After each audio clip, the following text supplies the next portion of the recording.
Okay, so we are going to talk about kingdoms today. Kingdoms. We are in the second phrase of the Lord's Prayer, which is verse 10, Matthew chapter 6, verse 10. And it says, "May your kingdom come soon. May your will be done on earth as it is in heaven." Your kingdom comes soon. May your will be done on earth as it is in heaven. So we're going to jump right in here and talk about kingdoms. Let's start by just kind of parsing out what these phrases mean real quick.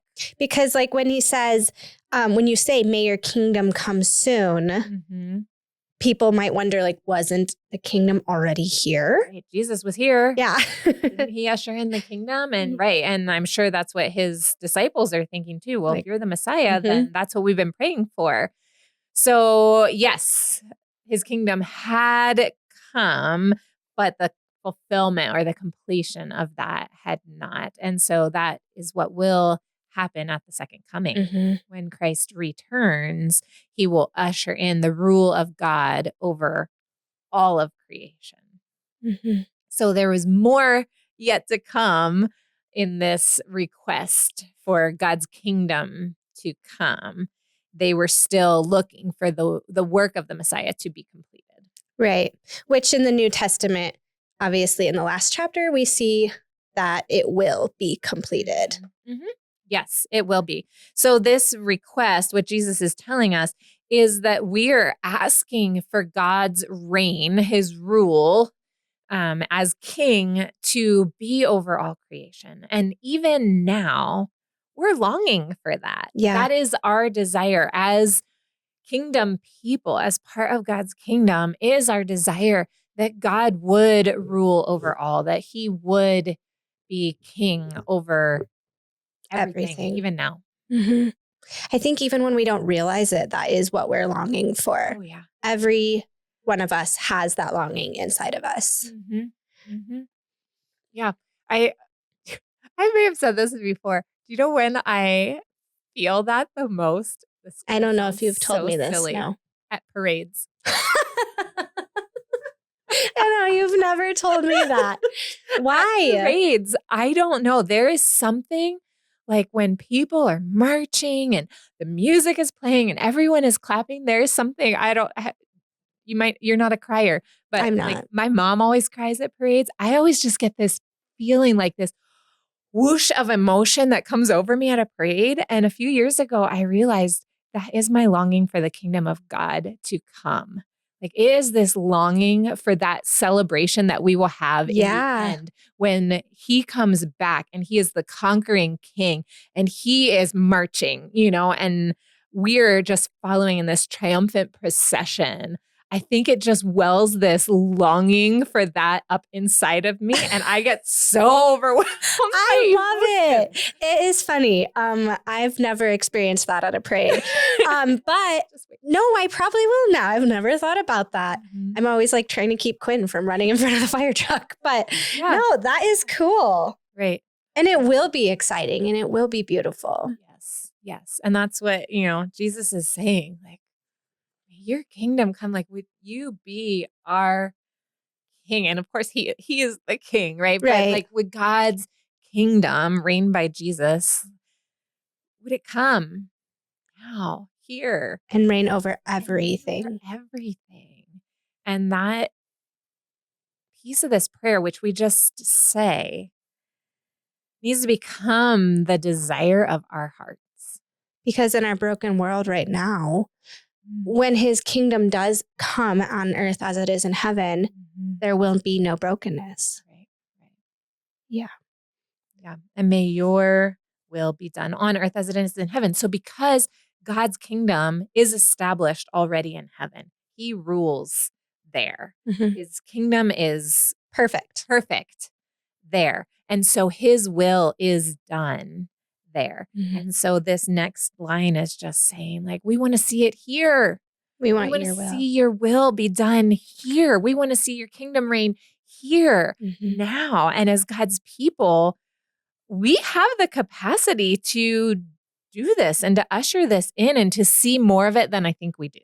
I agree with you. I think that we can get so negative, and I've been guilty of this, but with like unbelievers or people that are so against following Jesus and just have this hardness in their hearts, we're like, well, that's just how they are. That I'm not going to push on them. Like, that's just how it is. But I think we need to realize that we do have dominion. Yes. And power. Things, and God does. And like, things can change. Things can be better, and his kingdom can come, and his will can be done. Right. But we have to living defeated. Yes. Living defeated. I love that. No, we need to live victoriously. Yes. Yeah, absolutely. This whole prayer is such a battle cry. And I just love this. Like, we have got to understand that there are kingdoms and there are rulers and there are principalities, and the kingdom of darkness seems to have a lot of power here and now.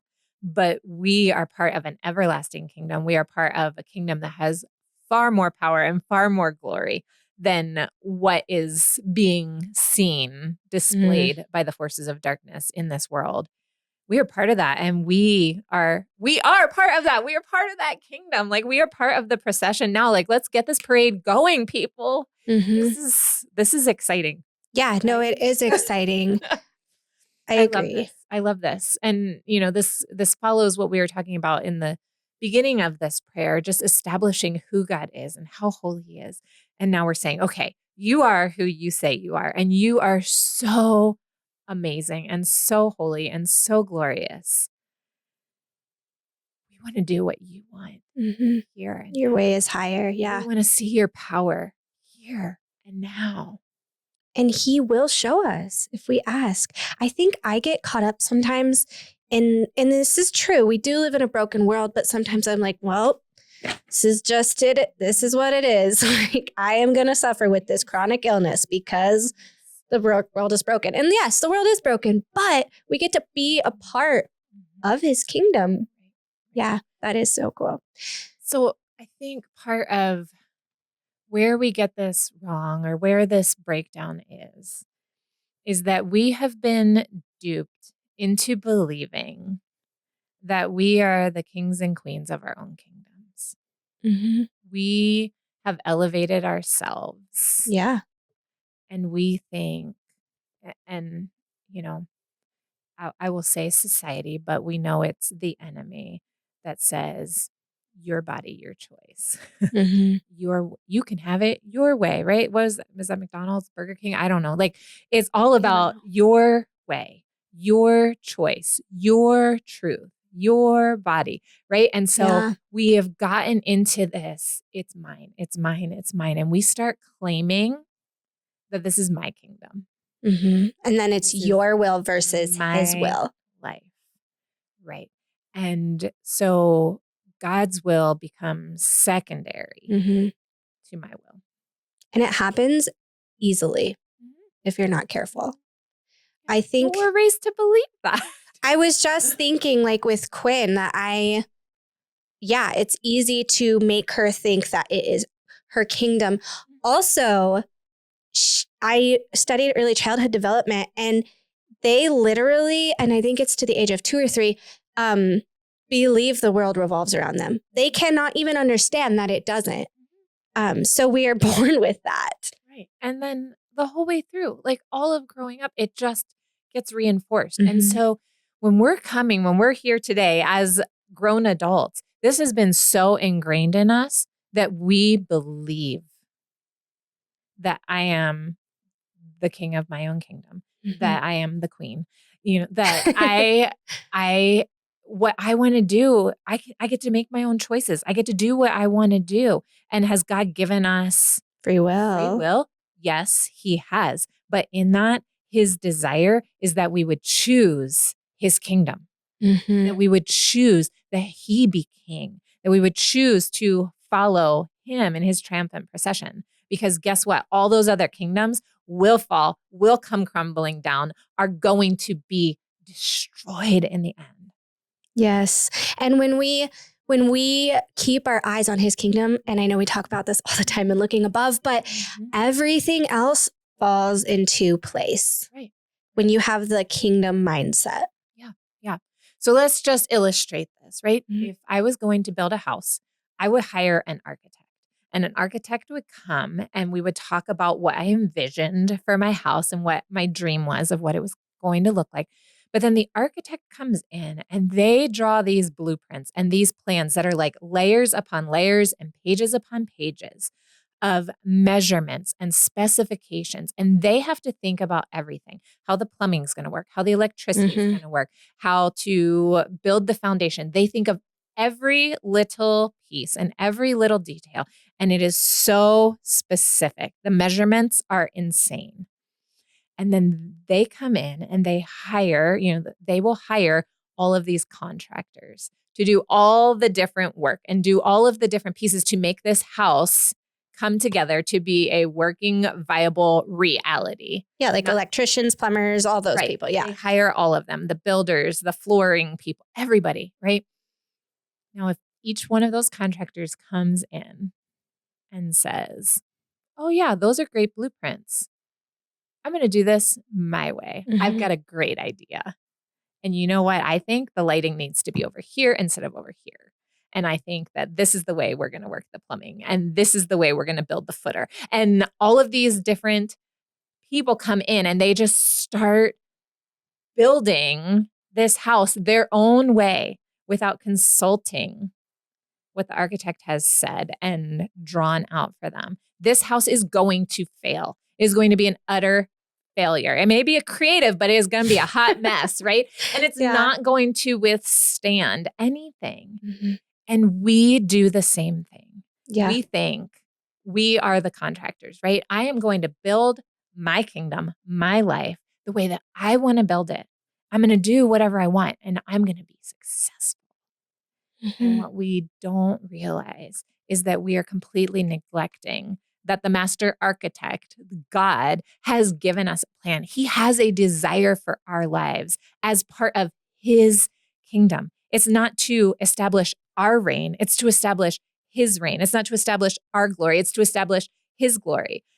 And he has this whole plan for us. And then we just come along thinking, I can do whatever I want and live however I want.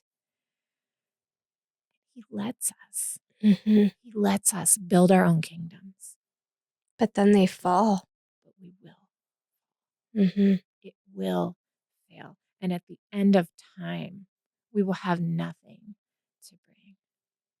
And the other option is we can live as part of his kingdom, establishing his reign, allowing him to rule in our lives, allowing him to be king of the kingdom, saying, God, what is your will? May your will be done on earth. May your will be done in my life. May your kingdom come to me today. How can we advance your kingdom? And we allow him to do that. And at the end of time, when Jesus comes back to establish his kingdom, we will have all of these things to lay before his throne rather than all of it withering away. Yeah. What are some examples of like kingdoms that we build? Like, what do you mean when you say that? Yeah. Well, I mean, it can just be our life, right? So it could be our reputation. Maybe we're busy building our reputation. I think a lot of it relates to idols, right? Oh, absolutely. Like we idolize something and then we build our kingdom around that. Right. So the Instagram life and making it look like my life is so perfect, right? Building my kingdom, allowing others to see what I've done. Maybe it's our family and we put all of our energy into building this kingdom of family. Not that family is bad, but God has to be first, right? His kingdom first. Maybe it is our career. Maybe it is even a ministry. And like that's what just came to my mind is sometimes our kingdoms can look good. Really good. And it can look like God's will.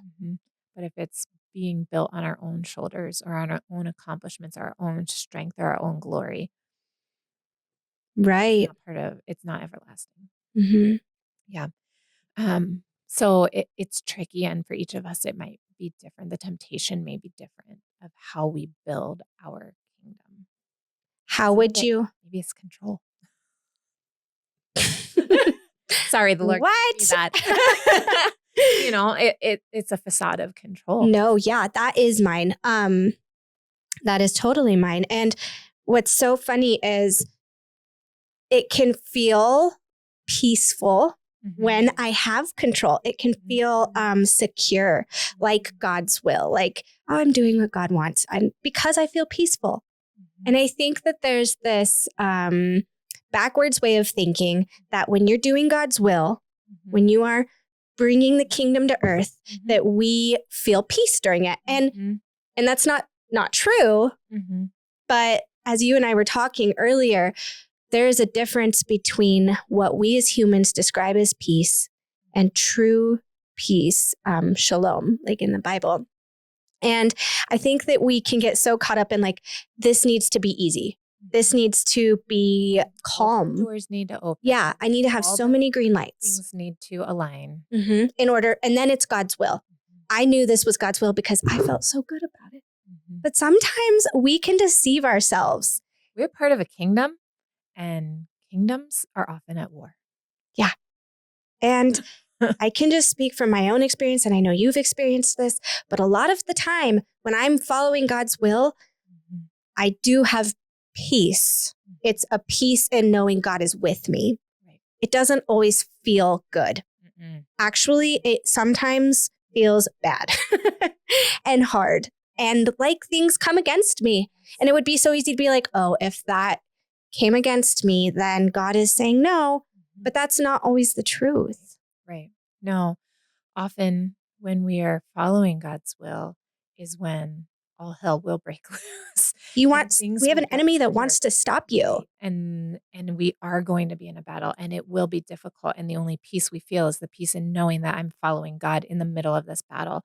But it's going to get hard if we want to see God's kingdom come. And that's where we come to the prayer that we're talking about here, is the prayer of relinquishment. It's the prayer of saying, God, I let go, not my will. It's the prayer that Jesus prayed in the Garden of Gethsemane, not my will, but your will be done.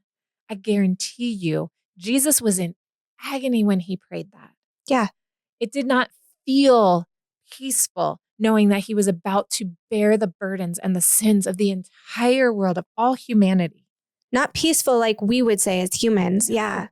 No. Not easy. Awful. It felt torturous. He cried. Right. He cried. He sweated blood. Like it was awful and it was difficult. But where he came to was saying, your kingdom come.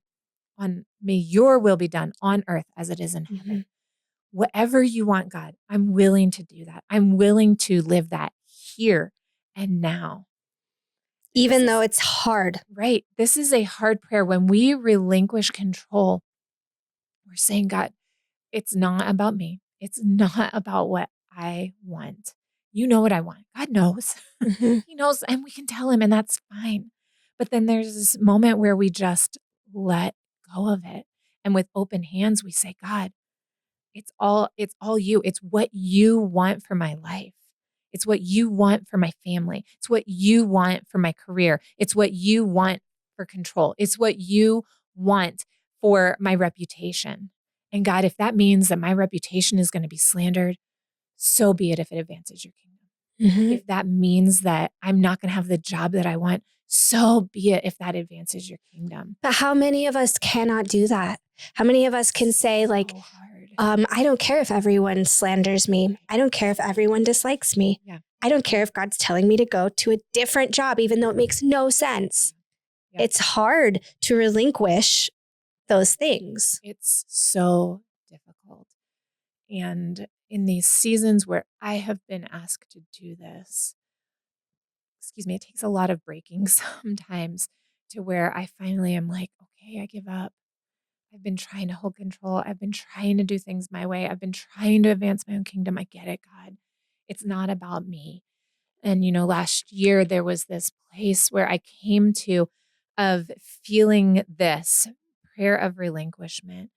And I think I may have even talked about, Wesley's covenant prayer. And in Wesley's covenant prayer, he says something along the lines of, may I be used by thee or laid aside by thee. And that to me is the ultimate prayer of relinquishment. God, I want to do great things for your kingdom. I want to be used by you. But if it brings you more glory to not be, like, this brings me to tears to say that. If it brings you more glory to lay me aside, then lay me aside, God. Like, whatever it is that you want to do, whatever will bring you the glory, whatever will advance your kingdom, God, do it. If it means that I'm silent, if it means I don't preach again, so be it. If it means that you move me somewhere where I'm going to be in a difficult situation, do it. If it means, like, whatever it is, God, if it means that you strip everything I have, take it. So hard to pray this. And yet that's what this prayer is. May your kingdom come. May your will be done. God, whatever I hope for, whatever I want, it doesn't matter. And it's nothing compared to doing your will. Right. And I know as I am saying this, like, this is so hard for us. It's even hard to hear, but what is the good that comes from it? Like, the building of his kingdom in his way is so much better than our short-sighted view. And to get to this place, I think we again just have to remember, and in the Psalms, it comes up over and over again, the brevity of life. Right. If I'm focused on building my kingdom, it's because I think that my life is something, and my life is but a breath. I am but dust. I am nothing compared to God. And so, God, with this little that I have, with this little that I am, like, I just keep thinking YOLO, like, you only live once, but literally YOLO, like, I only have one life here to give to you, God. So who am I to say that I am the queen of my kingdom? Who am I to say that anything that I want to create is worth anything compared to what you want to create or do through me? And we have this false idea that we all get to live X amount of years. I mean, I know a lot of us have dealt with death, but we have this idea that we are going to live a long time. And in reality, even if we live till we're 80 or 90, it's not that long and it's not that many days. Bob Goff counts down. I think I might have said this. And he was like, yeah, I know it's kind of morbid, but he counts down. He like picked an age. Like, I'm going to live till 85 or something. And he counts down the days. And every day he sees this timer. I don't think I could do that, but he's reminded, oh, my life is short. I want to do everything I can for God. Right. I've only got this many days left. Yeah. And this is hard. And part of relinquishment is struggle. It's Jesus saying, if you could take this cup from me. Yeah, exactly. I don't really want to do this. I don't want to give this up. Like, there are things that I will give to God and I'm like, I want to open my hand and I just can't quite, like, I want to give this over to you, God. I want to say, take it, take them, take whatever it is. God, you know my heart. And there are times when in giving it up, God's going to give it back to us. But there are times when we give it up and we've given it up and it's not coming back. So hard. It is hard. It is so, so hard because relinquishment is a crucifixion of our will. It's saying, puts put it what to death. I want on the cross. Yeah. I'm going to read this quote by Richard Foster, my friend Rich. Maybe. Oh, here it is. Right? Yeah.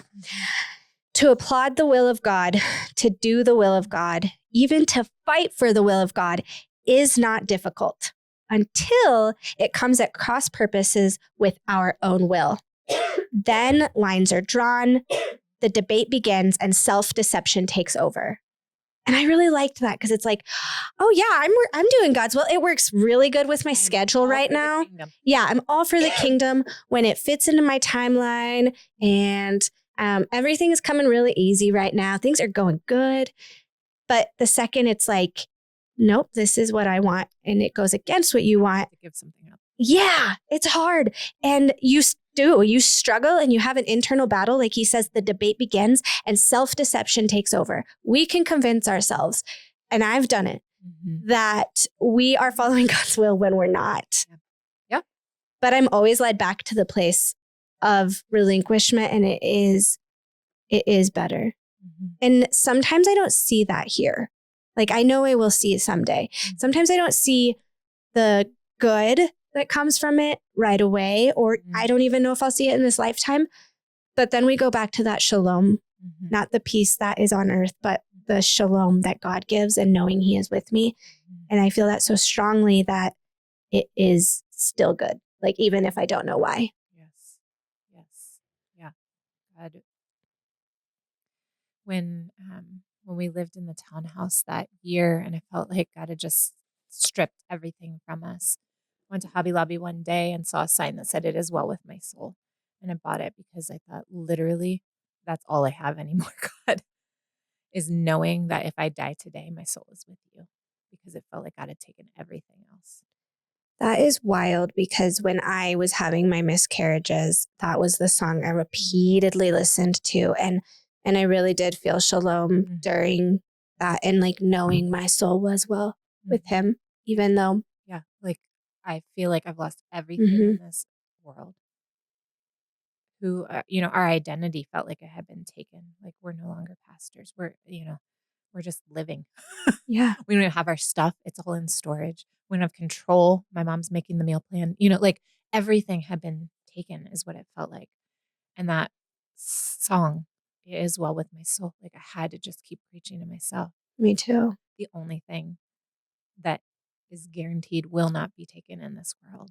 And so when we and that time, I think it felt like it had all been taken and I did not relinquish it. And I think in that season, what I've learned is that I want to be quick to say, take it. I want to be quick to say, God, it's your will. It's your way. It's your kingdom. Whatever you want. I don't like it, but take it, because I was fighting and I was grasping and I didn't want to let go of things that time. And so now in this season that I've been in this last year, it's just like, okay, God. But it still hurts and breaks your heart. Oh, yeah. But having open hands versus closed fists makes a difference. I want to end with this verse out of Matthew 6:33. So we're looking further down in this chapter of Matthew that we're in. "Seek the kingdom of God above all else and live righteously, and he will give you everything you need." Seek. We are supposed to seek after. We are supposed to desire and aim for. Make the kingdom the priority of our lives. Every day, that's what I'm striving towards, is the kingdom, is God's kingdom. I am supposed to look for it. I get to choose my priority. And so I choose to seek the kingdom every day above all else, right? So before anything else, and this is what I'm trying to learn, like when I wake up in the morning, I want my first breath to be looking for his kingdom. I want my first breath to say, God, how can I serve you today? What do you want today? What is your will? How will your kingdom come through me today? And then it says, and live righteously. So we're supposed to do what is deemed right by the Lord, not on our own, but in his will. We're just seeking after him every day. And then what is the promise? We think we know what's best. We think we know what we need. We think we know what we want when we are looking for control. And he's saying, just seek. Seek my